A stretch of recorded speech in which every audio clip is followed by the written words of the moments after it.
Pero en Panamá ha sucedido una cosa lamentable. En esta década de los 80, tan perversa desde el punto de vista económico para la América Latina ha sido en la década de la democracia. No solamente se ha firmado la democracia en todo el continente, sino se ha impedido la vuelta de una dictadura militar. Podríamos decir que se ha cerrado el ciclo de las dictaduras militares en América Latina. Panamá la reabre.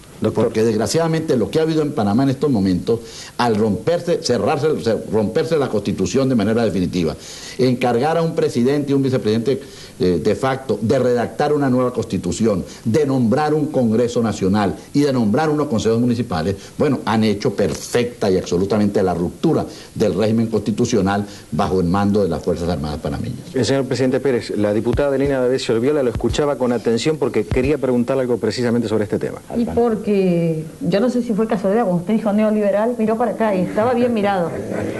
Bien mirado. Mire, no acepto intrigas. Bien mirado. Y yo creo, presidente, que realmente uno se pregunta desde el punto de vista de quienes creemos, más allá de la oferta y la demanda, porque en el ámbito internacional poco podemos hablar de oferta y demanda en un mercado en el cual hay bastante poco de liberalismo. Uno se pregunta realmente cuánto hay de propia estupidez de los latinoamericanos y cuánto hay de intervención de los demás. Porque fíjese que los latinoamericanos hablamos de integración constantemente, pero en realidad competimos frente al mercado internacional y tratamos de buscar frente a las grandes potencias la posibilidad de tener mejores mercados o de comerciar en mejores condiciones que los demás. Por ejemplo, la pregunta podría ser ¿por qué Argentina no vende más trigo a Venezuela? ¿O por qué Argentina no le vende más trigo a los países latinoamericanos? ¿Por qué compran en otros lados? Compran en otros lados porque es más barato. En todo caso, ¿por qué funciona esto así? Y entonces yo le haría una pregunta. En el 92, Europa es un mercado común. Estados Unidos es un mercado común. Lo fue siempre. Es el mercado común de los Estados Unidos. Con Canadá ahora, y seguramente con México en muy poco tiempo. No. Vamos a verlo. Vamos a verlo. Pero de alguna manera... Infiel a la América Latina. Yo no soy infiel a América Latina, yo soy fiel a lo mejor de cada pueblo. Y yo creo que cada pueblo tiene derecho a comerciar en la forma más ventajosa para su pueblo. Pues yo debió mirar y en todo caso, neoliberal a ella, le porque pregunto, está expresando un criterio absolutamente neoliberal, claro, las fuerzas del mercado. A lo mejor la diputada lo está diciendo porque México ha sido uno de los pocos países beneficiados con el Plan Brady. Capaz que sí, por alguna razón lo ha sido. Ojalá nos enteremos felices que eso es así. Y fíjese que yo le preguntaría lo siguiente: ¿cómo vamos a lograr, más allá de los discursos, más allá de los planteos, más allá de todas estas cosas que se firman, que después son de tan difícil concreción, cómo vamos a llegar a un mercado común latinoamericano si en vez de dedicarnos a buscar entre nosotros qué son los negocios que podemos hacer entre nosotros, nos fijamos en que hay un malo allá en el norte que no nos quiere, o que nos quiere bien a veces y nos quiere mal de vez en cuando? Sus reflexiones son sumamente interesantes y las comparto, pero yo no me hago la pregunta que usted se hace, yo me la respondo. No podemos nosotros trasladar a los Estados Unidos o a los países industrializados las culpas que tenemos nosotros, pero sí es necesario que diferenciemos esas culpas nuestras y nuestro propósito irrevocable de corregirlas y la significación del totalitarismo económico que se ejerce desde los grandes centros del poder económico mundial. Usted tiene razón cuando dice que nosotros, ¿por qué no compramos y negociamos entre nosotros y no negociamos con Estados Unidos o con Europa? Porque a nosotros el pasado colonialista y la mentalidad colonialista y la cultura colonialista nos puso grímpolas. Nosotros no sabemos mirar sino hacia el norte, no miramos hacia los lados. Nosotros ignoramos lo que se produce en Argentina, lo que se produce en Venezuela o lo que se produce en el Perú. Y luego, la influencia de las transnacionales que se alían hacen cómplices a empresarios de nuestras naciones para mantener esa relación solamente con el norte. Pero precisamente esa es de las cosas que estamos corrigiendo. Esta crisis nos ha enseñado esa realidad y ahora estamos mirando hacia los lados, hacia el entorno nuestro, y su respuesta es cierta. Y su pregunta es cierta: ¿por qué no le compramos nosotros el trigo a la Argentina? ¿Por qué no le compramos la soya? ¿O por qué Argentina no compra la lumina en Venezuela? En Venezuela, exacto, bueno, pero eso, ¿por qué? Usted planteaba hace un momento un problema: la situación del tráfico marítimo, controlado por empresas transnacionales. Eso yo no lo entiendo, presidente, porque bueno, usted es amigo del presidente Menem. Los dos se ponen de acuerdo para unirse. Eso es ¿Qué es lo que impide? Eso es lo que vamos a hacer. ¿Quién está bajo una fauna de tecnócratas? No, perdón, eso es lo que vamos a hacer. No, ha faltado la voluntad política de nuestros gobernantes para entender y resolver este problema. Pero Lucinchi y Alfonsín no querían. A propósito, usted está mencionando a Lucinchi, que fue presidente durante la gestión del doctor Alfonsín. ¿Qué tiene que decir un radical? Pero déjeme terminar, porque esto no debe quedarse así por la superficie. No hay duda que nosotros tenemos que ir a la integración por estos caminos, con negocios concretos, y la economía es la que mejor se nos presta para eso. Ahora, debemos dejar ese radicalismo retórico de estar acusando de todo a los Estados Unidos. No le quepa la menor duda. Vamos a aclararle a que la palabra radical la empleo yo en el tono general, y no voy a admitir que aquí la gente del justicialismo vaya a hacer política contra mi compañero y amigo Suárez. Quería preguntarle algo precisamente. No, yo creo, y por supuesto, afianzando con todo respeto a las palabras del señor presidente, que hay hechos que son absolutamente concretos. La Argentina tuvo la posibilidad de venderle 2 millones de toneladas de cereales a México, y no fue porque el precio fuera alto. Pues el embajador era malo. No, el embajador era bueno porque hizo el contrato, pero después no se pudieron realizar las obras porque vienen una serie de intereses que, a nombre de la libertad, nos están cerrando los caminos de poder hacer negocios activos entre nosotros. Fíjese que, bajo el punto de vista del desarrollo del futuro, yo quería volver a la deuda externa, porque realmente, y no quiero hacer bajo ningún punto una concepción de tipo político, la apertura que se hizo con México, Venezuela, y la intervención en los 8, en la política de acercamiento y de pacificación en Latinoamérica, en Centroamérica, creo que es uno de los galardones más importantes que va a tener el presidente Alfonsín. Pero esto es un problema que lo diremos nosotros y en el futuro. Acá también hay que ver, con respecto a la oferta y la demanda, un hecho real que ocurre con el narcotráfico.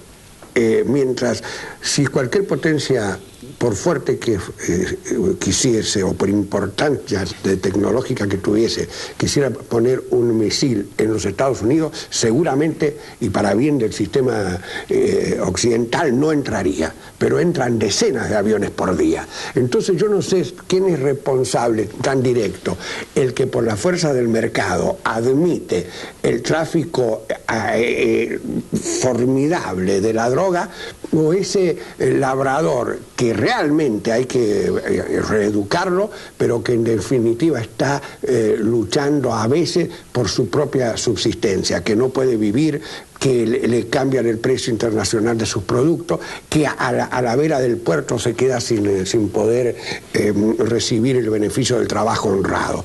Entonces yo creo que acá hay que hacer un replanteo general, y somos todos responsables: el que permite que se plante la droga, y también el que tiene, como alguien dijo, un poeta, que quién es más responsable, el que tiene el agua o el dueño de la alberca. Pero el dueño de la alberca es responsable mucho de lo que está pasando. Reflexión teológica en la que yo no quiero entrar. ¿Quién es más culpable? ¿El que peca por la paga o el que paga por pecar? Sí, pero un momentito. Esto es muy importante.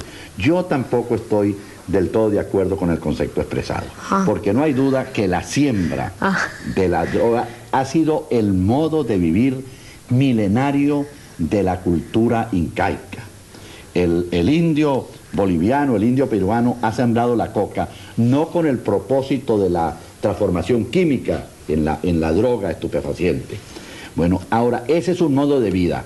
Para erradicarlo hay que darle otro modo de vida a ese campesino. Entonces aquí viene un problema social y un problema económico en el cual tiene que participar los países que son los financiadores y los consumidores de la droga. De manera que hay que ver el problema de la oferta conjuntamente con el problema de la demanda. Pero usted planteó el problema de la deuda. El problema de la deuda realmente es, yo lo he llamado y lo he calificado del obstáculo más formidable que se interpone hoy entre los países nuestros y su bienestar. Que todos los ajustes que hagamos, estos sacrificios que se están haciendo en los países de América Latina para corregir los errores y las omisiones en el campo económico, todo se perdería si no resolvemos el problema de la deuda. Y el problema de la deuda no lo resolvemos hasta tanto no concertemos la acción los países latinoamericanos. Se habla del plan Brady. Bueno, ojalá fuera plan. Es una idea, una magnífica iniciativa que nosotros le hemos aplaudido con sinceridad al presidente Bush. Pero resulta que no es plan porque no tiene implementación. Entonces deja a la voluntariedad de la banca privada el que se pueda realizar o no la reducción de la deuda o la rebaja de los intereses. Y esto no va a funcionar porque la banca, que defiende sus intereses y los intereses de sus accionistas, dice, bueno, si los gobiernos no nos cambian las normas regulatorias, nosotros no vamos a aceptar reducción de la deuda. Ahí tienen ustedes a México. Todos aplaudimos que el plan Brady, el llamado plan Brady, se haya iniciado por México. Pero aún a estas alturas, con todos los esfuerzos extraordinarios que ha hecho el gobierno mexicano, todavía no se ha implementado la reducción de la deuda o la rebaja de los intereses. Esto nos preocupa y nos tiene que preocupar a todos. De manera que tenemos que seguir en la lucha de la concertación latinoamericana. En segundo lugar, el problema de la deuda tiene que involucrar necesariamente el que nosotros asumamos la responsabilidad de los ajustes que estamos haciendo. Pero la contrapartida es que las naciones industrializadas abran realmente una manera justa y racional para resolver el problema de su pago. Porque es mentira que nosotros estemos pidiendo que nos la regalen, que nos la condonen. América Latina no tiene que pedir dádivas. América Latina le propone un negocio a los países industrializados. Nuestro subcontinente es indispensable para esos países. Nuestra capacidad de compra perdida hoy es una de las causas esenciales del formidable déficit que tienen los Estados Unidos. Y por otra parte, los recursos naturales con que cuesta la América Latina, de los mejores y mayores del mundo, son indispensables para los países en desarrollo. De manera que es un negocio, un acuerdo de beneficio común el que nosotros estamos planteando. Sí, señor presidente.